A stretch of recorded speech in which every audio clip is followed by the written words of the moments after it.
Assalamualaikum warahmatullahi wabarakatuh. Alhamdulillahirabbil alamin. Assalatu wassalamu ala asyrafil anbiya'i wal mursalin nabiyina Muhammadin wa ala alihi wa ashabihi ajma'in, amma ba'd. Jamaah rahimakumullah, kita lanjutkan pembacaan putusan tarjih atau yang berkaitan dengan putusan tarjih, masih pada kaifiyatus shalah al-maktubah, tata cara sholat wajib. Kita sampai pada bacaan Fatihah bagi makmum. Pada pembahasan yang lalu kita sudah sampaikan membaca Al-Fatihah dalam sholat itu adalah wajib karena merupakan salah satu rukun sholat, sehingga tidak sah sholat tanpa membacanya. Nah, persoalannya di mana letak bacaan Al-Fatihah bagi makmum, ya, karena di hadis lain disebutkan, ya, makmum itu mendengarkan. Ya. Nah, kita lihat pada buku Tanya Jawab Agama jilid 3 yang merupakan fatwa tarjih Muhammadiyah, ya. Pertanyaannya itu adalah di mana letak bacaan Al-Fatihah bagi makmum? Apakah setelah imam membaca Al-Fatihah, padahal pada saat imam membaca surat atau ayat-ayat Al-Quran itu makmum harus memerhatikan? Nah, maka ini jawabannya yang termuat di dalam tanya jawab agama itu, yaitu dimulai dari hadis riwayat Ahmad Ad-Daruqutni Al-Baihaqi dari Ubadah qala shalla Rasulullah sallallahu alaihi wasallam as-subhu sakulat alaihil qiraatu falamman sarafa qala inni arakum taqra'una wara'a imamakum. Qala qulta ya Rasulullah wallahi. Qala la taf'alu illa bikumil Qur'an. Dari Ubadah yang berkata, Rasulullah sallallahu alaihi wasallam salat subuh, orang-orang yang makmum itu nyaring membacanya, hanya membaca Al-Fatihah. Setelah selesai sholat, lalu beliau menegur, aku kira kamu sama membaca di belakang imammu. Kata Ubadah, kita sama-sama menjawab, ya Rasulullah, demi Allah benar begitu. Maka Nabi SAW bersabda, janganlah kamu mengerjakan demikian kecuali bacaan Ummul Quran atau Al-Fatihah. Jadi pada waktu itu makmum membaca ayat-ayat juga, jadi terdengar suaranya. Kemudian ditegur oleh Rasulullah setelah selesai sholat itu, ya, kecuali yang dibaca Al-Fatihah saja. Hadis ini menegaskan bahwa ketika imam membaca dengan nyaring, maka makmum tidak membaca sesuatu di belakang imam kecuali surat Al-Fatihah. Dengan demikian, ketika imam membaca Al-Fatihah atau surat Al-Quran atau ayat-ayat Al-Quran, dan setelah Al-Fatihah makmum itu tidak diperkenankan membaca apapun kecuali Al-Fatihah. Namun kemudian muncul masalah, yaitu kapan membaca Al-Fatihah bagi makmum itu.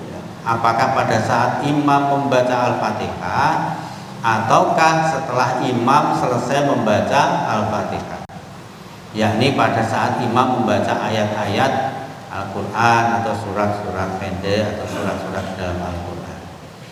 Bagaimana pula cara membacanya, apakah secara jahar nyaring ya, ataukah secara sir? Maka persoalan ini terjawab dalam hadis An Anasin radhiyallahu anhu qala Rasulullah sallallahu alaihi wasallam ataqrauna fi sholatikum khalfal imami wal imamu yaqra'u fala taf'alu wal yaqra' ahadukum bi fatihatil kitab fi nafsihi. Dari Anas radhiyallahu anhu ia berkata, Rasulullah shallallahu alaihi wasallam bersabda, apakah kamu dalam sholatmu membaca dengan nyaring di belakang imammu, padahal imam itu membaca dengan nyaring? Jangan kamu mengerjakannya. Hendaklah seseorang dari kamu membaca Fatihatul Kitab, yaitu Al-Fatihah, pada dirinya sendiri dengan suara rendah yang hanya didengar sendiri. Hadis riwayat Ibnu Hibban dari Anas. Hadis yang terakhir ini menyatakan bahwa makmum hendaknya membaca Fatihah di belakang imam dengan suara sir, yakni dengan suara rendah atau pelan yang hanya didengar sendiri. Dalam hadis tersebut memang tidak disebutkan secara tegas mengenai kapan makmum itu membaca Al-Fatihah. Namun melalui hadis itu pula kita dapat memahami bahwa waktunya untuk membaca Al-Fatihah itu sebaiknya adalah pada saat imam membaca surat Al-Fatihah atau di celah-celah imam membaca ayat-ayat dari surat Al-Fatihah itu. Sedang pada saat imam baca surat Al-Quran atau ayat-ayat setelah Al-Fatihah, makmum sepenuhnya memperhatikan bacaan imam. Selanjutnya perlu ditegaskan bahwa berdasarkan hadis-hadis yang dikutip di atas, maka tarjih memberikan turunan sebagai berikut. Ya, ini dalam putusan nomor 22 ya. Wal tunsib idza qara'al imamu jahron fala taqra'u syai'an illa bil Fatihah. Ini dalam putusan tarjihnya berbunyi seperti itu. Hendaklah kamu memperhatikan dengan tenang bacaan imam apabila keras bacaannya atau jahar. Maka janganlah kamu membaca sesuatu kecuali surat Al-Fatihah. Ini kalau di buku tarjih, himpunan putusan tarjih jilid 1 itu halaman 117. Nah, demikian Bapak Ibu. Insya Allah pada kesempatan yang akan datang kita akan sampaikan kewajiban membaca Al-Fatihah dan kaitannya dengan masbuk. Kalau yang ini tadi makmumnya tidak masbuk. Nah, kalau masbuk itu bagaimana?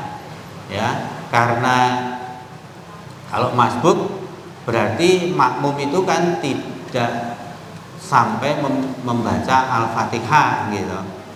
Nah, maka hukumnya seperti apa atau nanti ada istimbat hukumnya bagaimana itu insyaallah akan kita sampaikan pada kesempatan yang akan datang. Makaten mugi wonten manfaatipun wallahu a'lam wa ma taufiqi illa billah. Ngapunten. Assalamualaikum warahmatullahi wabarakatuh. Terima kasih kami ucapkan kepada Al-Ustaz Usman SAG. Alhamdulillah pada kesempatan pagi hari ini telah memaparkan beberapa isi yang ada di dalam himpunan putusan tarjih Muhammadiyah.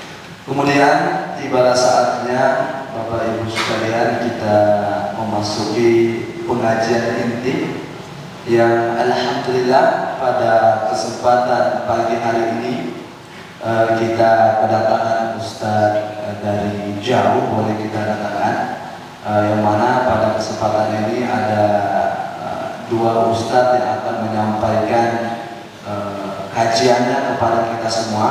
Untuk itu jangan sampai kesempatan ini kita sia-siakan begitu saja.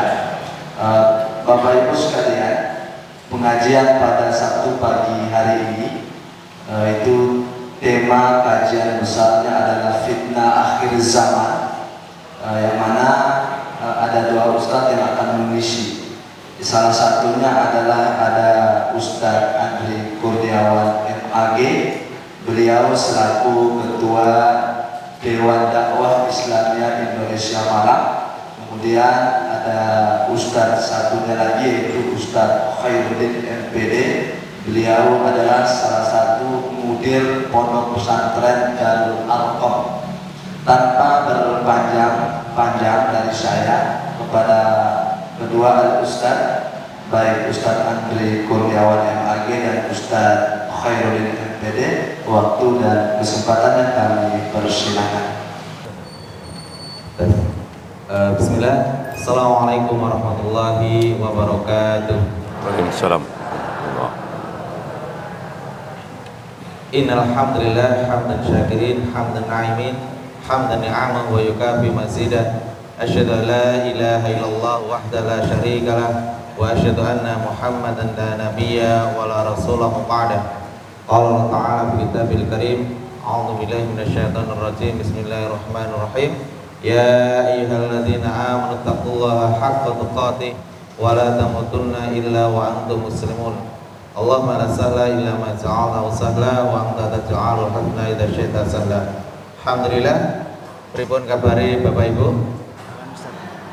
Sehat sedoyo niki. Audio Ustaz. Ya, Alhamdulillah. oh ya. Kepada jamaah Bapak Ibu yang insya Allah muliakan, yang pertama kita bersyukur pada Allah pada kesempatan pagi yang insya Allah muliakan ini. Allah masih memberikan kepada kita kesempatan untuk bisa hadir di majelis kajian, ya, di majelis kajian pada kesempatan pagi hari ini.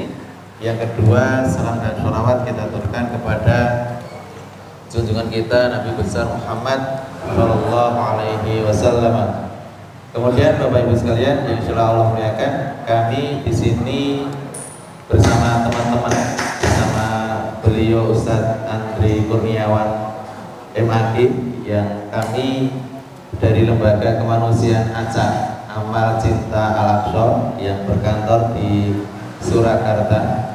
Kemudian kami bersama beliau hadir di tempat ini untuk dalam rangka satu silaturahmi, kedua berbagi ilmu kepada Bapak Ibu sekalian, yang ketiga nanti kita akan mengkabarkan sedikit tentang kondisi saudara kita yang berada di tanah Palestina, yang ini sampai detik hari ini, kalau kita hari ini bisa menikmati teh bahasanya yang kata, tapi saudara kita di Palestina itu, mereka jangankan teh, air bersih saja belum tentu bisa mereka dapatkan dengan baik, terutama saudara kita yang berada di tanah Gaza Palestina. Kemudian Bapak Ibu sekalian, perlu kami sampaikan bersama kami beliau Ustadz Andri Kurniawan, beliau Ketua DDI Malang, Dewan Dakwah Islamiyah Indonesia Malang, wilayah Malang. Korps Balik Muhammadiyah, Korps Balik Muhammadiyah Malang. Kemudian beliau juga Ketua ANAS Jawa Timur. Jawa Timur, jadi Aliansi Nasional Anti Syiah untuk wilayah Jawa Timur. Dan beliau juga bagian dari Korps Mubalik Muhammadiyah Malang Raya yang berada di wilayah Malang. Jadi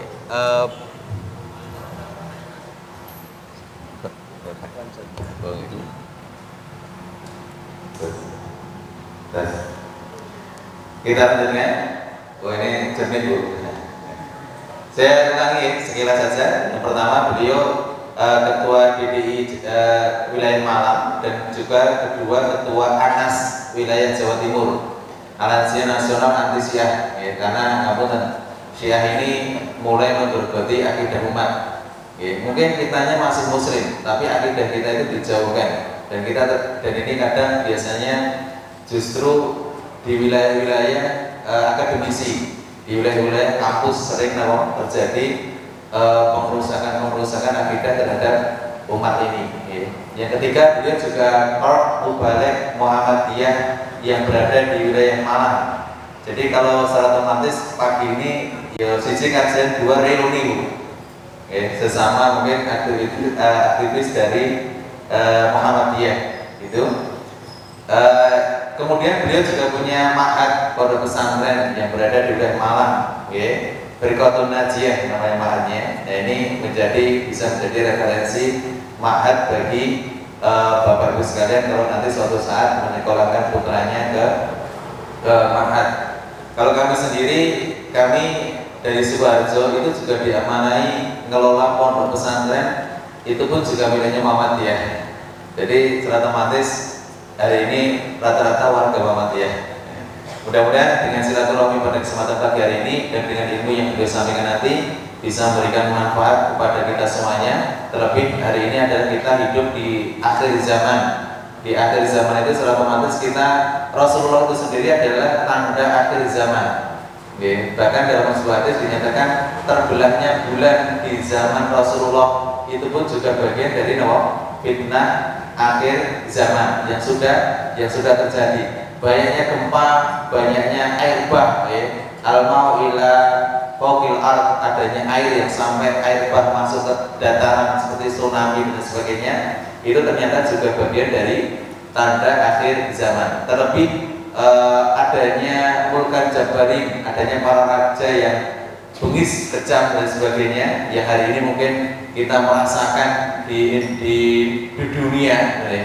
Islam ini mulai tertekan dan luar biasa karena dikuasai oleh mereka-mereka yang tidak tahu kepada Allah, dan ternyata ini juga bagian dari fitnah-fitnah yang terjadi di akhir zaman. Insya Allah ini akan dijabarkan oleh beliau Ustaz Andri Kurniawan, atau nanti kalau seandainya ingin mendengarkan banyak kajiannya, beliau banyak di YouTube, YouTube banyak sekali. Nanti bisa didengarkan kajian-kajian tentang fitnah-fitnah akhir zaman, agar kita bisa mendengarkan banyak tentang beberapa materi tentang akhir zaman. Insya Allah kan boleh sampaikan sekitar 40-an menit Bapak sekalian. Nanti sisanya kita infokan tentang sedikit kondisi saudara kita di tanah Palestina insya Allah. Dan ini nanti bisa menjadi perenungan bagi kita. Ternyata Palestina itu juga tidak lepas dari bagian fitnah akhir zaman yang mungkin menimpa umat Islam hari ini atau manusia secara keseluruhan di muka bumi ini. Ini juga terjadi di dunia, maksudnya di Palestina itu secara otomatis dirasakan di dunia, terutama umat Islam terhadap kondisi Israel dan sebagainya. Ini juga terjadi bagian dari fitnah akhir zaman. Terlebih nanti semacam ada pohon gorkot yang ditanam oleh orang-orang Yahudi ketika ada perang akhir zaman, itu ternyata juga bagian dari akhir zaman. Ternyata Bapak Ibu sekalian, di wilayah Israel, wilayah yang dikuasai Israel, itu ternyata masyarakatnya itu dianjurkan untuk menanam, bahkan diperintahkan menanam pohon gorkot, karena ini pohon yang suatu saat nanti akan melindungi orang-orang Yahudi di perang akhir zaman. Mereka percaya hadis itu, tapi dan padahal itu hadis itu ada di dalam agama kita kaum muslimin, tapi mereka percaya. Makanya nanti biar lebih banyak dijabarkan, nanti akan langsung dijabarkan oleh Ustaz Andri Kurniawan. Kepada beliau agar banyak ilmu yang kita dapat, waktu dan tempat kami persilakan.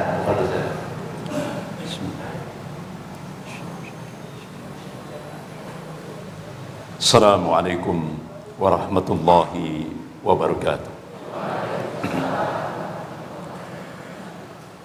Innal hamdalillah nahmaduhu wa nasta'inuhu wa nastaghfiruh wa na'udzu billahi min shururi anfusina wa min sayyiati a'malina. May yahdihillahu fala mudilla lahu wa may yudlil fala hadiya lahu. Asyhadu an la ilaha illallah wahdahu la syarika lah wa asyhadu anna Muhammadan abduhu wa rasuluh. Ya ayyuhalladzina amanu taqullaha haqqa tuqatih wa la tamutunna illa wa antum muslimun. Ya ayyuhan nasu taqu rabbakum alladzi khalaqakum min nafsin wahidah وخلق منها زوجها وبث منهما رجالا كثيرا ونساء واتقوا الله الذي تسألون به والأرحام إن الله كان عليكم رقيبا يا أيها الذين آمنوا اتقوا الله وقولوا قولا سديدا يصلح لكم أعمالكم ويغفر لكم ذنوبكم ومن يطع الله ورسوله فقد فاز فوزا عظيما أما بعد فإن أصدق الحديث كتاب الله وخير الهدي هدي محمد صلى الله عليه وسلم وشر الأمور محدثاتها وكل محدثة بدعة وكل بدعة ضلالة وكل ضلالة في النار. Ma'asyiral muslimin, jamaah Masjid Muthahirin yang dimuliakan Allah, lebih khusus pengurus DKM Masjid Muthahirin beserta stafnya yang dimuliakan Allah, bapak-bapak, ibu-ibu yang dimuliakan Allah Subhanahu wa taala. Pagi ini kita mencoba untuk membahas tentang fitnah-fitnah akhir zaman. Rasulullah sallallahu alaihi wasallam mengingatkan kepada umatnya, bisa kita lihat dalam kitab Sahih Muslim bab al-fitan wa asyratus sa'ah. Qala Rasulullah sallallahu alaihi wasallam, wa innal iman idza waqa'atil fitan bisyam. Jadi ketahuilah, kata Rasulullah, sesungguhnya iman apabila terjadi berbagai macam fitnah-fitnah di akhir zaman. Rasulullah menegaskan barometer iman itu ada di biladi Syam, bumi Syam, bukan di Mekah, bukan di Madinah. Jadi barometer iman di akhir zaman, ketika fitnah-fitnah akhir zaman itu sudah terjadi, Rasulullah tegaskan barometer iman kita ada di biladi Syam. Rasulullah sallallahu alaihi wasallam mengabarkan kepada umatnya tentang 5 periodisasi sejarah yang akan dialami oleh umat Rasulullah sallallahu alaihi wasallam. Qala Rasulullah sallallahu alaihi wasallam, takun nubuwah fikum masyaallah an takuna tsumma yarfa'uha idza sa'yarfa.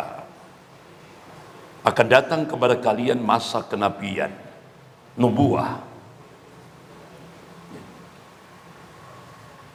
dan itu sesuai dengan apa yang dikehendaki oleh Allah Subhanahu wa taala. Kemudian Allah cabut jika Allah menghendakinya. Kalau kita buka kitab Sirah Nabawiyah, masa kenabian itu kurang lebih sekitar 23 tahun, baik periode Makkiyah maupun Madinah. Thumma takunu khilafatun ala minhaji nubuwah fayakunu masyaallah an takuna thumma yarfa'uha idza sa'yarfa. Kemudian Allah munculkan periodisasi sejarah yang kedua, yaitu masa Khulafa' Rasyidin. Bisa kita lihat dalam kitab Al-Bidayah wa Nihayah yang ditulis oleh Al-Imam Ibnu Katsir rahimahullah.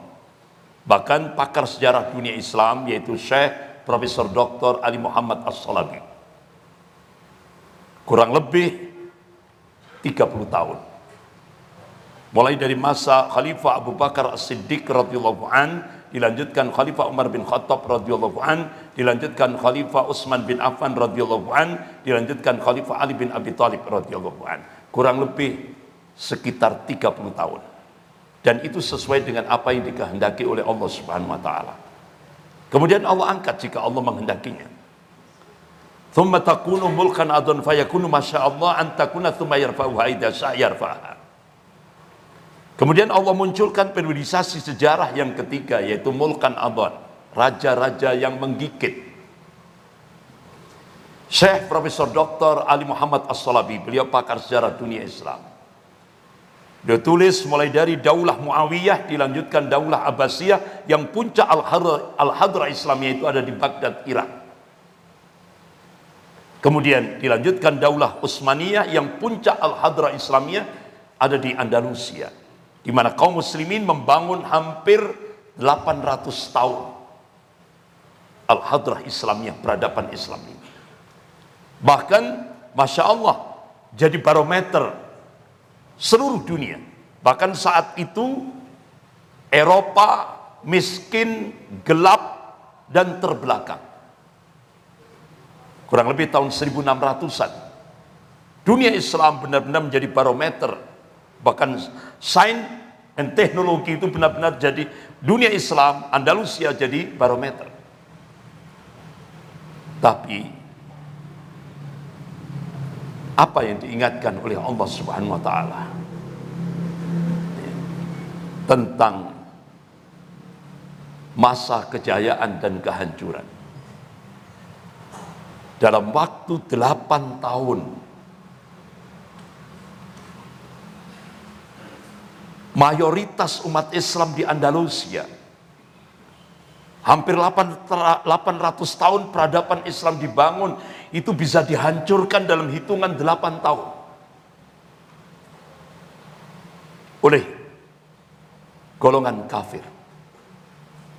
Sehingga akhirnya, kenapa itu terjadi? Karena pemimpin-pemimpin kaum muslimin pada saat itu menyelisihi Al-Quran wa Sunnah. Penyakit al-wahan benar-benar menyeruak di tengah-tengah peradaban Islam Andalusia, yaitu hubbud dunya wa karahiyatul maut. Di samping itu muncul iftirak, perpecahan. Dan perpecahannya ini bukan masalah akidah, tapi perpecahannya karena rebutan jabatan dan kekuasaan. Sehingga muncul ta'assub fanatik, kelompok fanatik partai. Sehingga akhirnya puncaknya muncul muwalah bil kuffar. Jadi kelompok umat Islam tadi meminta bantuan orang kafir untuk menghancurkan saudaranya sendiri sesama muslim. Akhirnya terpecah-pecahlah umat Islam di Andalusia. Sehingga akhirnya kekuatan kafir pada saat itu, Paus memberikan 2 opsi. Opsi murtad dan opsi mati. Dari 8 juta umat Islam yang mayoritas di Andalusia itu, yang pilih opsi murtad 300.000 orang, kurang lebih.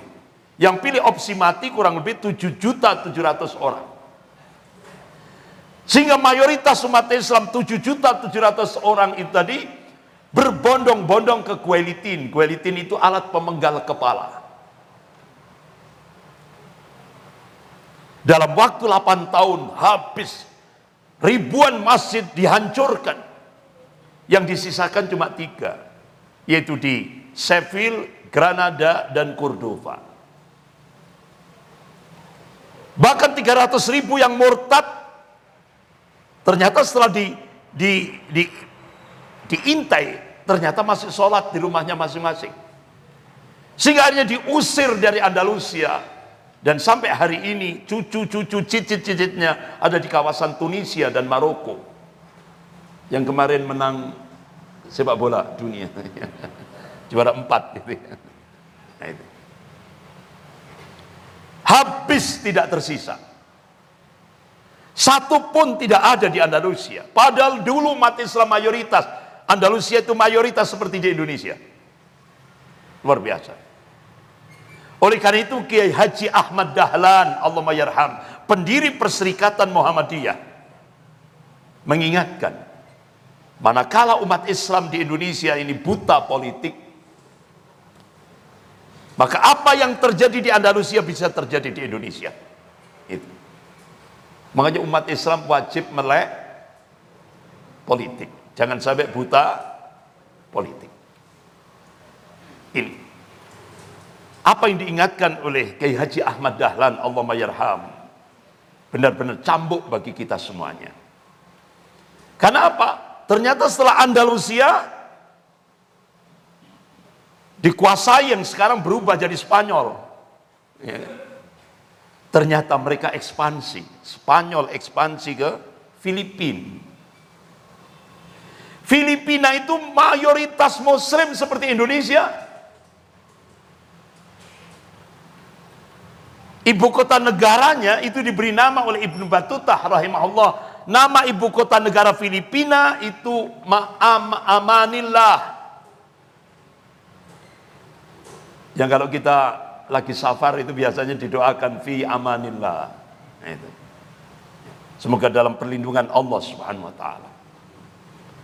Jadi Manila dulu mayoritas Muslim seperti Indonesia. Nama ibu kota negaranya Amanillah, sekarang berubah jadi Manila. Astagfirullah. Hampir mirip apa yang terjadi di Andalusia, hampir mirip di Filipina.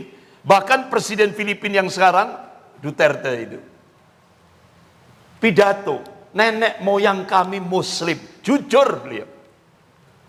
Tapi sekarang Manila mayoritas Katolik. Itu. Sehingga akhirnya Spanyol melakukan ekspansi ke Filipina. Akhirnya terjadilah genosida, pemusnahan massal kaum muslimin di Spanyol, di Filipina. Sehingga akhirnya sekarang umat Islam di Filipina tinggal 15%. Dan itu pun terpinggir di kawasan Mindanao, Filipina Selatan. Ini. Setelah Filipina coba kita lihat Singapura. Singapura itu dulu 93% mayoritas Muslim Melayu. Sekarang tinggal 5% kalau tidak salah.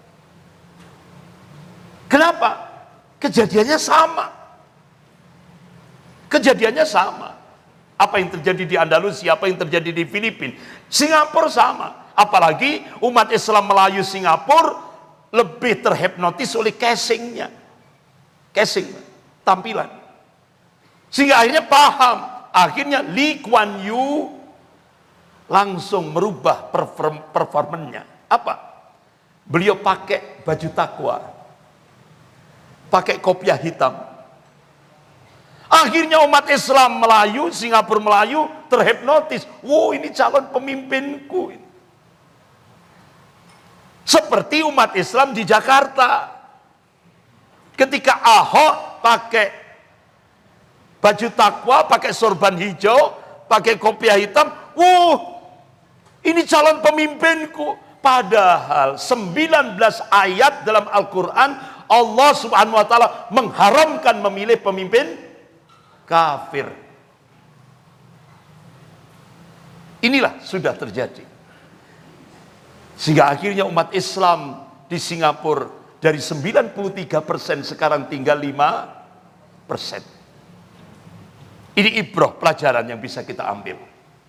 Indonesia hampir sama kasusnya. Apa yang di Andalusia, apa yang di Filipina, apa yang di Singapura. Indonesia sama kasusnya. Sekarang umat Islam di Indonesia, data statistik tahun 2000 tinggal 79%. Pasca merdeka 95%. Sekarang umat Islam di Indonesia, data statistik tinggal 79%.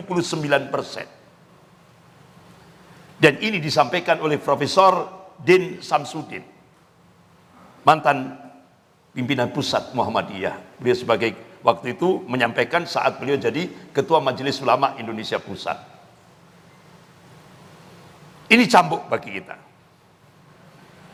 Apalagi Bapak-bapak, Ibu yang dimuliakan Allah, sekarang kita dihadapkan fitnah-fitnah akhir zaman yang dahsyat sekali. Ya kan?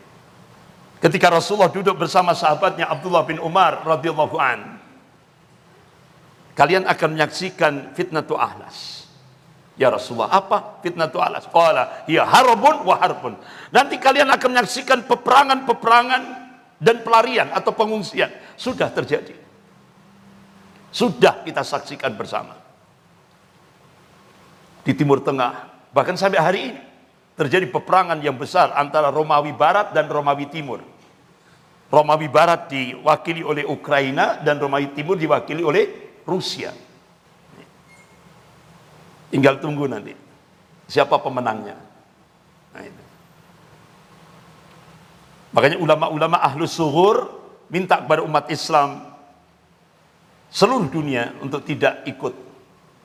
Karena ini pertarungan antara golongan kafir melawan golongan kafir.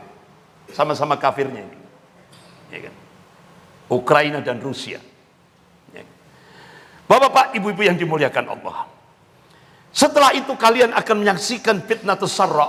Ini fitnah-fitnah akhir zaman. Kemakmuran hidup. Artinya apa? Peperangan nanti akan lebih mengerucut pada perebutan sumber daya alam. Kira-kira sudah terjadi? Sudah. Coba Amerika bersama sekutunya membombardir Afghanistan, ujung-ujungnya sumber daya alam.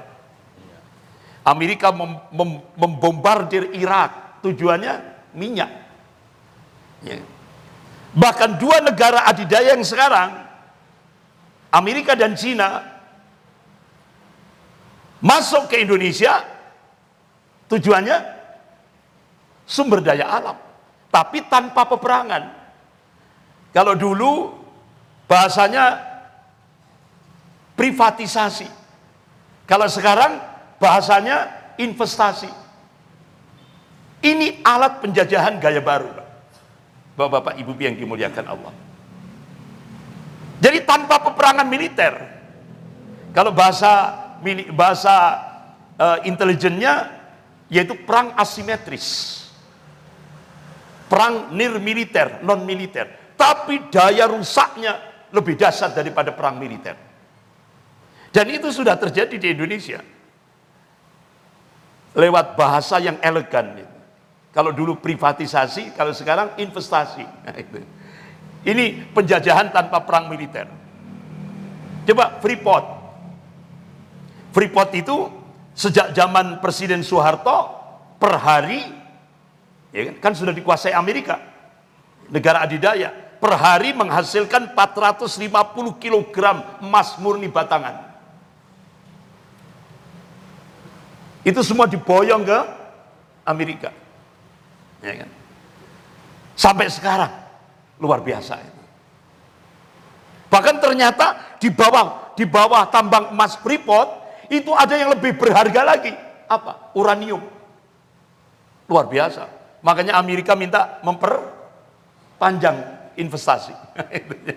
Investasi diperpanjang karena lebih jauh, lebih berharga lagi di bawah emas. Ternyata di Indonesia ini ada tambang emas yang lebih besar lagi dari Freeport. Mana itu? Halmahera. Siapa yang menguasai sekarang? Cina. Bahkan tambang nikel yang terbaik seluruh dunia ada di Sulawesi Tengah, Morowali, yang sekarang lagi memanas. Itu siapa yang menguasai? Cina.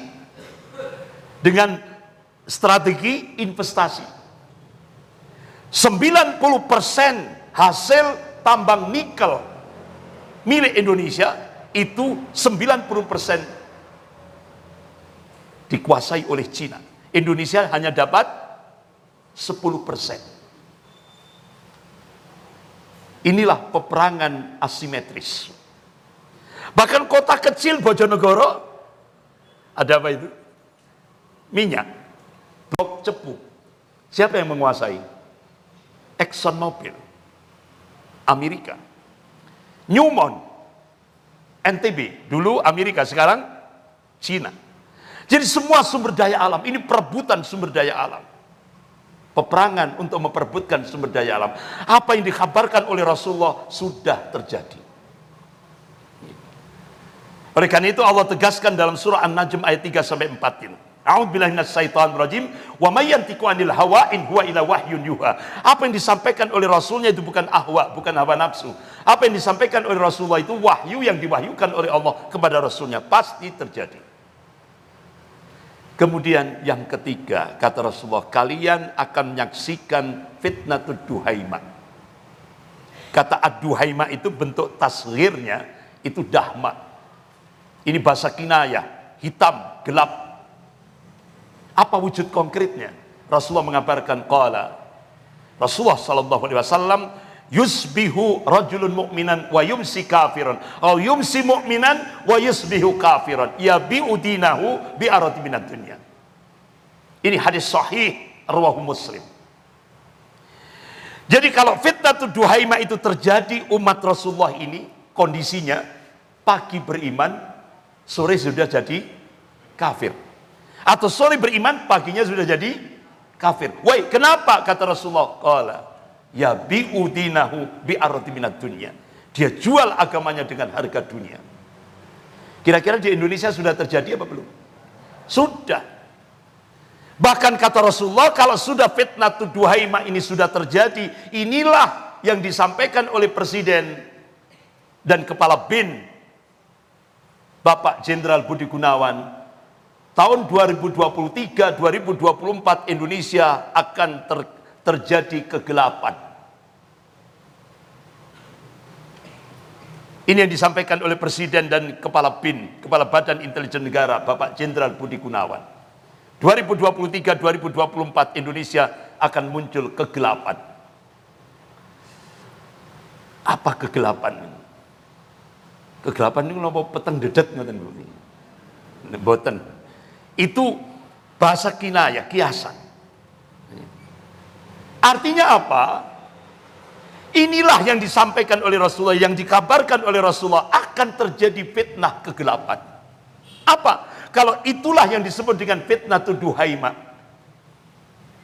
Kalau sudah terjadi, umat ini akan terbelah menjadi dua. Mukmin sejati dan munafik sejati. Itulah yang dimaksud dengan fitnah kegelapan. Nah, sekarang di Indonesia benar-benar tren berbondong-bondong mau jadi munafik. Antri. Ini tren sudah lagi in di Indonesia. Kenapa? Ini hampir mirip dengan prediksi Joyoboyo. Zaman edan. Nek ora edan, ora keduman. Tapi bejo-bejone wong kang eling lan waspada. Tapi sebenarnya kalau menurut konsep Islam itu bukan zamannya yang gila, tapi manusianya yang gila. Jadi sekarang ini kalau kepingin dapat jabatan harus jadi gila dulu. Harus edan dulu. Ini. Benar enggak sudah terjadi di Indonesia? Sudah. Sudah. Enggak usah jauh-jauh. Ya ini gibah namanya ini. Ya kan? Tapi enggak oleh, tapi kalau enggak ada contoh itu enggak mantap gitu. Ya kan? Tapi ini ngerasan ini ya cedek ya. Rodok sangat dekat sekali, yaitu mantan rektor UIN Sunan Kalijogo Jogja, yaitu Profesor Yudian Wahyudi. Padahal beliau Masya Allah produktif sekali, bahkan sampai semua kitab-kitab yang the best diterjemahkan dalam bahasa Indonesia itu pasti penerjemahnya Pak Profesor Yudian Wahyudi. Bahkan kitab Al-Iman yang ditulis oleh Syekh Abdul Majid Al-Jidani, ini tokoh ulama Ahlus Sunnah yang masyhur di bumi Yaman. Itu kitab Al-Iman itu direkomendasi oleh 100 ulama Ahlus Sunnah top dunia. Siapa penerjemahnya?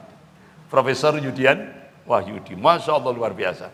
Tapi begitu beliau diangkat jadi ketua Dewan Pembinaan Ideologi Pancasila, akhirnya apa statement beliau? Agama musuh terbesar Pancasila. Astagfirullah. Padahal dulu kalau zaman Pak Harto, musuh terbesar Pancasila itu PKI, ya kan? Dan sekarang musuh terbesar Pancasila agama. Astagfirullah. Berarti ini kan mengingkari konstitusi negara. Pada negara dalam preambul pembukaan Undang-Undang Dasar 1945, negara Republik Indonesia berdasarkan ketuhanan yang Maha Esa. Makanya Profesor Dr. Yunahar Ilyas, Allahumma yarham, pimpinan pusat Muhammadiyah waktu itu, beliau sudah meninggal. Yunahar Ilyas sering datang ke Malang, kalau ke UNMU, Universitas Muhammadiyah. Karena kebetulan saya pernah jadi dosen di Universitas Muhammadiyah Malang. Jadi beliau Masya Allah konsisten. Beliau mewakili PP, Pimpinan Pusat Muhammadiyah, menegaskan Indonesia bukan negara sekuler. Indonesia negara yang berketuhanan yang Maha Esa. Jadi seperti itu. Masya Allah, Muhammadiyah konsisten. Jadi bahkan itu akhirnya banyak beberapa tokoh-tokoh ulama di Indonesia benar-benar geger. Padahal dulu zaman Pak Harto musuh besar Pancasila itu PKI dan penista agama. Nah sekarang musuh besar Pancasila agama. Nah penista agama sekarang dilindungi oleh negara, digaji oleh negara dari APBN. Bahkan Dr. Rizal Ramli mengungkap mulai 2014 itu negara menggaji penista-penista Islam itu. Adi Armando, Abu Janda, Denny Siregar dan sebagainya itu ya. Rudi Kamri, Habib Kribo, ya kan? Itu sudah 1,29 triliun. Negara gaji penista Islam. Itu kita lihat, ya Allah miris, Pak. Allah dilecehkan, Rasulullah dilecehkan, Al-Quran dilecehkan, Islam dilecehkan, ulama dilecehkan. Akhirnya Majelis Ulama Indonesia Pusat kirim surat resmi ke Bareskrim Mabes Polri. Tolong ini segera ditangkap, segera diadili. Itu bertahun-tahun sampai hari ini. Bertahun-tahun tidak digubris oleh Bareskrim Mabes Polri. Karena apa? Ini penista-penista agama ini dilindungi oleh negara sekarang ini. Digaji oleh negara. Kenapa ini bisa terjadi di Indonesia yang mayoritas muslim ini? Karena Indonesia berubah kiblat ke Cina. Ini implikasinya. Ini fitnah akhir zaman. Bahkan ya Allah masih sudah diingatkan oleh tokoh-tokoh ulama, masih vulgar. Profesor Yudian Wahyudi vulgar lagi apa? Umat Islam di seluruh Indonesia tinggalkan Al-Quran dan hadis. Cukup dengan konstitusi saja. Astagfirullah. Ini pernah Pak, di Malang, di Masjid Baitur Rahmah, saya sampaikan. Tiba-tiba ada yang interupsi Ustaz. Loh, kenapa Bu? Saya adiknya Profesor Yudian Wahyudi. Kaget saya. Ternyata adik kandungnya Profesor Yudian Wahyudi. Dalam batin saya, ini mungkin mau ngamuk gitu ya kan. Mau marah gitu ya. Tidak tahunya Ustadz, saya sebagai adik kandungnya, saya tidak setuju dengan pemikiran kakak saya itu. Ya Allah. Sudah luar biasa ini. Minta pada umat Islam untuk meninggalkan Al-Quran dan hadis. Padahal beliau mantan rektor UIN Sunan Kalijogo, Jogja. Luar biasa. Tapi akhirnya malam itu saya renungkan, ya Allah, ternyata untuk istiqomah itu berat. Untuk istiqomah itu berat. Nah akhirnya saya dapat jawaban, saya mantap dapat jawaban, ternyata jangankan Profesor Yudian Wahyudi. Ini ulama yang masyhur di Mesir, namanya Bal'am bin Buhairah. Ya kan? Masyhur di Mesir, doa hari ini dikabulkan hari ini juga oleh Allah. Doanya makbul.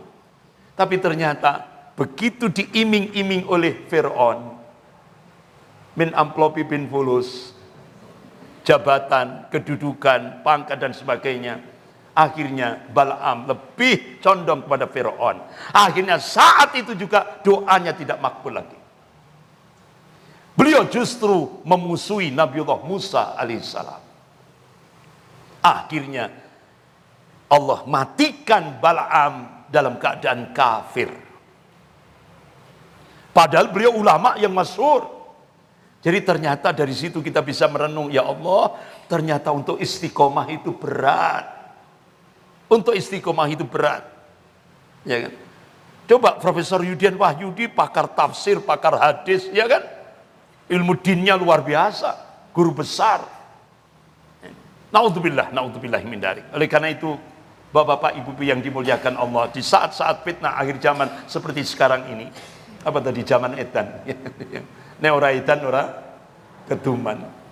Ya Allah, jadi saat-saat sujud akhir ketika kita sholat lail, selesai baca tasbih, kita mohon kepada Allah, Allahumma inni as'alukal husnal khatimah, Allahumma rzuqni taubatan nasuha qoblal maut, Allah ya muqallibal qulub tsabbit qalbi ala dinik. Itu saja sudah kita mohon pada Allah. Karena apa?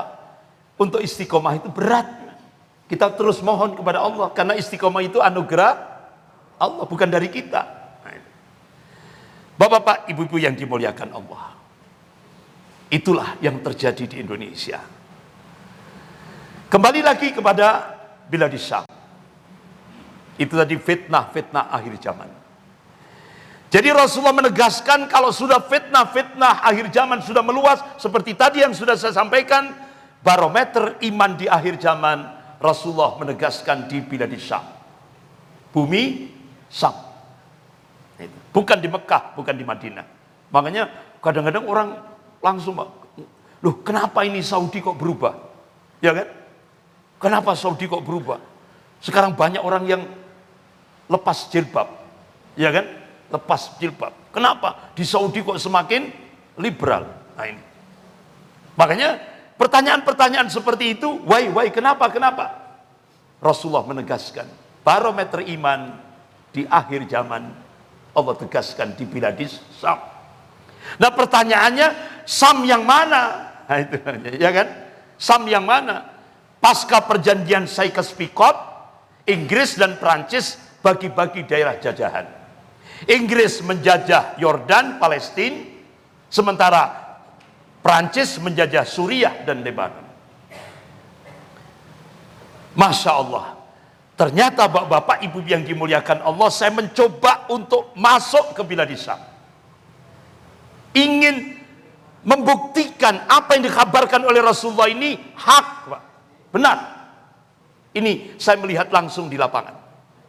Saya masuk ke Yordan, saya masuk ke desa-desanya, masuk ke kotanya, masuk ke pasarnya. Tidak ada tanda-tanda apa yang dikabarkan oleh Rasulullah, At-Taif Al-Mansurah itu muncul. Tidak ada. Kemudian saya masuk ke Suriah, hampir 1,5 bulan di Suriah, di saat peperangan, ya, di medan perang, 1,5 bulan. Dan hampir ternyata memang mati syahid itu anugerah Allah, nggak bisa direkayasa gitu. Padahal saya sudah oleh para masyayikh di bilad Syam, saya sudah dirangkul, antum nggak akan mungkin bisa pulang ke Indonesia. Itu sudah tangisan sudah, sangat mengharukan. Tapi ternyata mati syahid itu anugerah Allah. Alhamdulillah ternyata saya bisa balik ke Indonesia. Ya. Kemudian di Lebanon, apalagi di Lebanon, banyak orang Kristiani di sana, tidak ada harapan. Nah akhirnya saya berangkat dari Yordan ba'dal subuh, sampai ke jembatan Allenby, mobil yang saya tumpangi stop oleh tentara Israel dengan todongan senjata otomatis. Akhirnya mobil diperiksa dengan alat detektor. Alhamdulillah aman.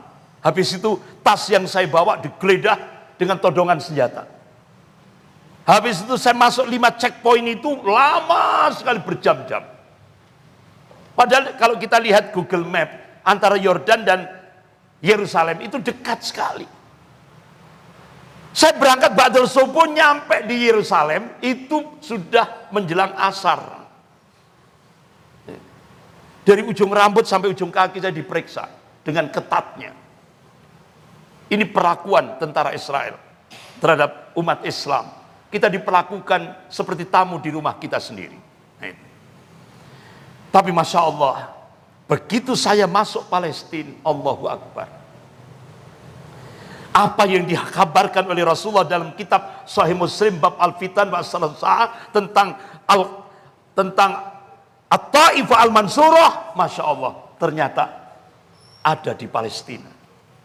Itu. Di sana ada ulama yang cukup dihormati di Palestina, terutama di Gaza, yaitu Syekh Ahmad Yasin, Allahumma yarham. Beliau pendiri Harakatul Muqawamah Al-Islamiyah, dan beliau punya sayap militer, yaitu Brigade Al-Qassam. Ya Allah, ternyata kalau syarat masuk Brigade Al-Qassam itu minim hafal 20 juz Al-Quran dan hafal hadis. Dan ternyata puluhan ribu anggota Harakatul Muqawamah Al-Islamiyah itu rata-rata hafal 30 juz Al-Quran dan hafal hadis. Masya Allah. Dari sinilah Bapak-Bapak tanda-tanda At-Taifah Al-Mansurah itu. Apa yang dikabarkan oleh Rasulullah? Qala Rasulullah sallallahu alaihi wasallam bi Baitul Maqdis wa akna fi Baitul Maqdis. Ini hadis sahih rawahu Ahmad. Jadi At-Taifah Al-Mansurah itu Allah takdirkan di Baitul Maqdis, Palestina. Ini Bapak-bapak, Ibu yang dimuliakan Allah. Ternyata peperangan 50 hari bulan Ramadan beberapa tahun yang lalu, semua analis militer dunia mengakui peperangan itu dimenangkan oleh Brigade Al-Qassam, Mujahidin Palestina. Itu. Bahkan roket-roket Al-Qassam itu produk sendiri, mandiri Brigade Al-Qassam. Itu ya Allah, bisa sampai menghancurkan Bandara Internasional Ben Gurion di Israel. Bahkan ini level 2 Al-Qassam, roket Al-Qassam level 2 itu bisa sampai ke pusat reaktor dari pinggiran reaktor nuklir di Dimona, Israel. Padahal di sana ada 200 kepala hulu ledak nuklirnya. Saya terus bayangkan kalau roket Al-Qassam level 1 kan otomatis bisa menghancurkan proyek nuklir yang ada di Dimona itu. Saya terus bayangkan, apakah dengan cara ini Allah menghancurkan bangsa Yahudi sehancur-hancurnya? Wallahu a'lam, hanya Allah yang tahu. Kenapa? Rasulullah kan sudah ngasih kabar. Qala Rasulullah sallallahu alaihi wasallam, la taqumus saa'ah hatta tuqatil muslimun al-yahud. Tidak akan terjadi kiamat hingga kaum muslimin memerangi Yahudi. Nah sekarang Yahudi memerangi umat Islam. Tapi nanti ada masanya umat Islam memerangi Yahudi. Sampai kata Rasulullah, di mana batu di belakangnya ada orang Yahudi, biidznillah, atas izin Allah, batu itu bisa berbicara dan memanggil, ya Muslim, ya Abdullah. Di belakangku ada orang Yahudi, faktulhu, bunuhlah. Inilah kalangan mufassir menyebut, yaitu yang disebut dengan Yaumil Ghadab, hari kemurkaan, ya, hari kemurkaan Allah kepada bangsa Yahudi. Ini pasti terjadi. Makanya di Ustadz Khairuddin mengatakan kecuali pohon Gharqad, karena itu tempat berlindungnya orang Yahudi. Ini hadis sahih rawahu Bukhari wa Muslim. Makanya sekarang di Israel sibuk nanam pohon Gharqad. Jadi hadis ini dipercaya oleh orang Yahudi. Makanya Bapak-bapak, Ibu yang dimuliakan Allah, bisa kita lihat dalam surah Al-Isra ayat 7. A'udzubillahi minasyaitonir rajim. Fa idza ja'a'dul akhirah.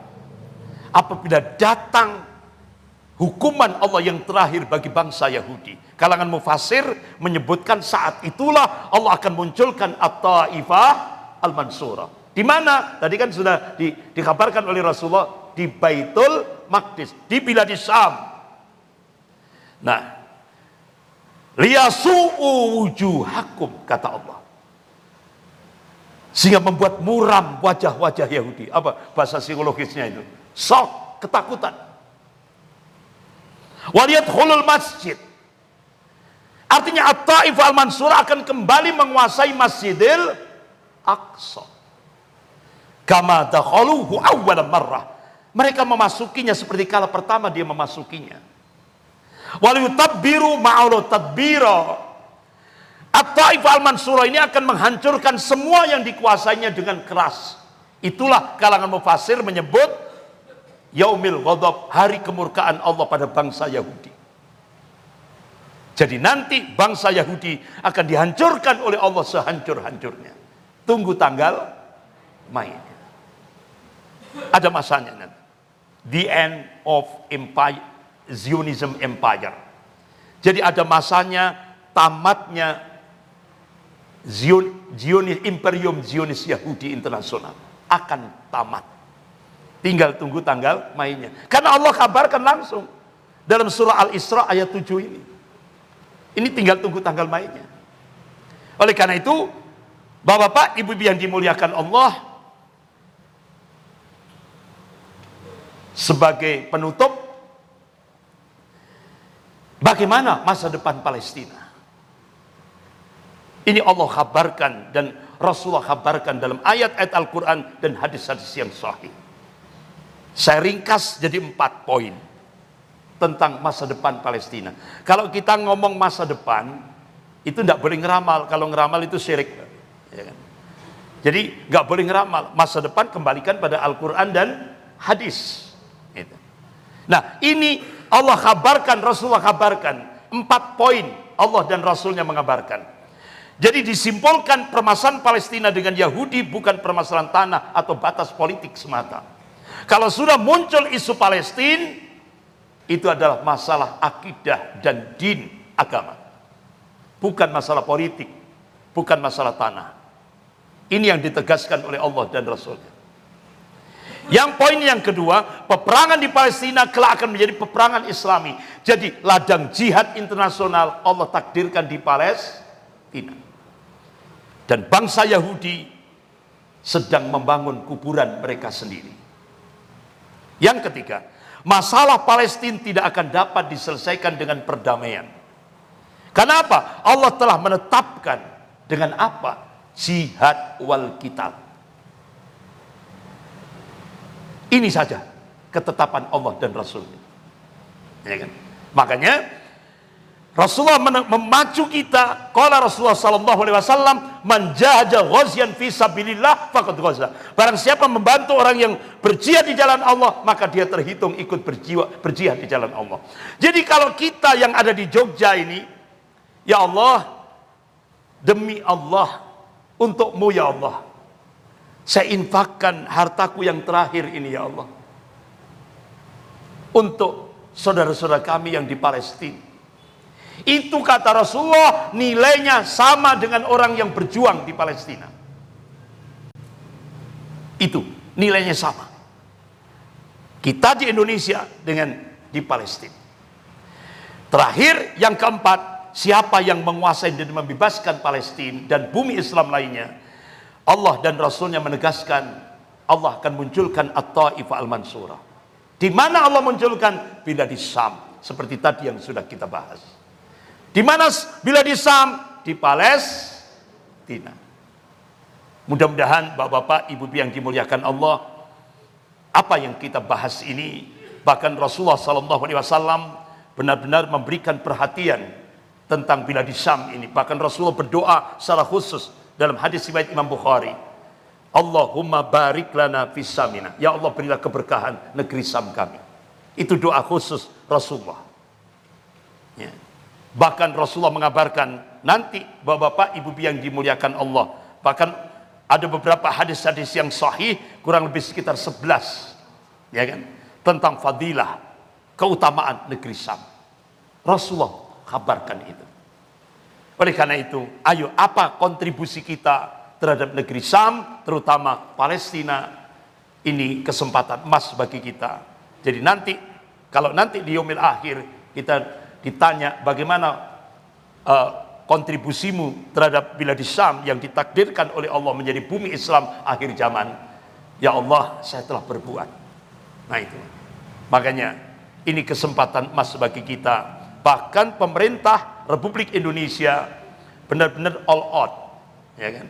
Makanya sampai dalam preambul pembukaan Undang-Undang Dasar 1945 itu tertulis di situ, segala macam bentuk penjajahan di atas dunia harus dihapuskan karena tidak sesuai dengan pri kemanusiaan dan pri keadilan. Sampai Presiden Soekarno tahun 1962 nulis resmi negara, selama Palestina, ya kan, belum merdeka, Indonesia wajib berada di garda terdepan untuk menghadapi penjajah Israel.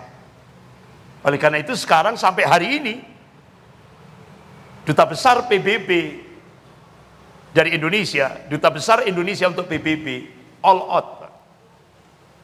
Terus membantu Palestina. Anehnya, Pak, anehnya, kenapa bendera merah putih di Palestina sekarang di atas, bendera Palestina ada di bawah? Why? Kenapa? Ternyata ulama-ulama Palestina meyakini, insya Allah berdasarkan nas-nas syar'i, pemantik awal kebangkitan Islam global Allah akan munculkan dari arah timur. Mana, Pak? Indonesia. Bahkan sebelum saya pulang, saya transit di Turki. Ya Allah, ternyata semua lembaga pendidikan Islam di Turki itu mata pelajaran eskulnya, ekstrakurikuler, itu bahasa Indonesia. Nah, akhirnya saya tanya, kenapa? Ternyata ulama-ulama di Turki meyakini pemantik awal kebangkitan Islam global Allah akan munculkan dari Indonesia. Dan puncaknya Palestina. Itu, Pak. Bahkan ada istimewa ulama seluruh dunia di Timur Tengah. Semua berdoa, ya Allah, jadikan umat Islam Indonesia menjadi pemantik awal kebangkitan Islam global. Ya insya Allah dimulai dari Jogja. Karena apa? Bulan Juli 2015 yang melakukan riset tentang kitab-kitab yang cukup lama itu tadi, yang menyatakan insya Allah berdasarkan nas-nas syar'i, insya Allah pemantik awalnya dari Indonesia, itu hasil riset yang dilakukan oleh Syekh Dr. Abu Bakar Al-Awawidah. Bulan Juli 2015 beliau diterima di Masjid Jogokarian. Beliau sampaikan sampai beliau meneteskan air mata, wahai umat Islam Indonesia, genapi syarat-syaratnya supaya kalian layak dipilih oleh Allah untuk menjadi pemantik awal kebangkitan Islam global. Jadi kita Indonesia ini, umat Islam Indonesia ini ditunggu-tunggu, Pak. Jadi harapan dunia Islam seluruh dunia. Insya Allah dimulai dari Jogja. Insya Allah. Takbir. Allahu Akbar. Sekian, saya serahkan pada Ustadz Khairuddin. Monggo silakan.